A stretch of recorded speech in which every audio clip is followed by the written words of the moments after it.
Ces tableaux représentent 4 Nantais. Ils ont été réalisés en 1753 par un peintre dijonnais, Pierre-Bernard Morlot. Dominique d'Herbrouck, qui en est le commanditaire, est né en 1715. Il appartient au milieu des négociants originaires de Gand et d'Anvers, installés à Nantes au début du XVIIIe siècle. Très tôt formé au négoce, il s'associe à son frère aîné pour créer une société de commerce et d'armement maritime. Celle-ci pratique quelques campagnes de traite atlantique, mais à la date de l'œuvre, suite à plusieurs échecs, les deux associés concentrent leurs activités sur le commerce colonial. Cela n'empêche pas Dominique d'Herbrouck de se faire portraiturer comme un négociant et un armateur de premier plan, travaillant activement à son bureau, entouré d'ouvrages de commerce et de navigation. Il ne sait pas encore que sa carrière d'armateur transatlantique touche à sa fin.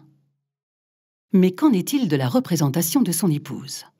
Marguerite Sennstack est issue d'une famille d'origine allemande et protestante. Son père, né à Hambourg, a conservé de solides attaches familiales dans sa région d'origine et a développé des réseaux commerciaux vers les pays de la mer du Nord et de la Baltique. Là encore, le milieu est prometteur. Son entourage familial est sa principale dot. Ses frères négocient avec la Suède, la Norvège, Hambourg, Danzig et Brême. Et elle est liée par sa mère à la famille d'un maître raffineur saumurois des plus importants, Gaspard van Bredenbeck.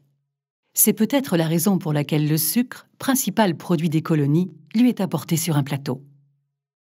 La richesse de la jeune femme est manifeste. Sa robe en soie brodée est luxueuse, comme son mobilier de style Louis XV et sa vaisselle en porcelaine et en vermeil.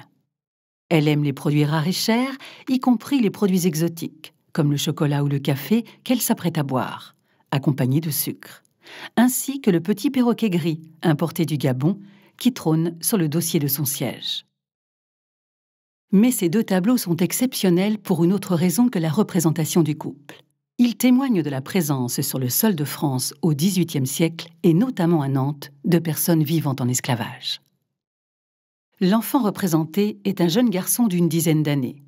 Il porte des vêtements et des bijoux qui indiquent qu'il vit en esclavage. Un collier en argent sur lequel le nom de son propriétaire peut être gravé, des boucles d'oreilles que l'on appelle des créoles et une livrée, nom donné à un uniforme dont le port lui est imposé par ordonnance royale.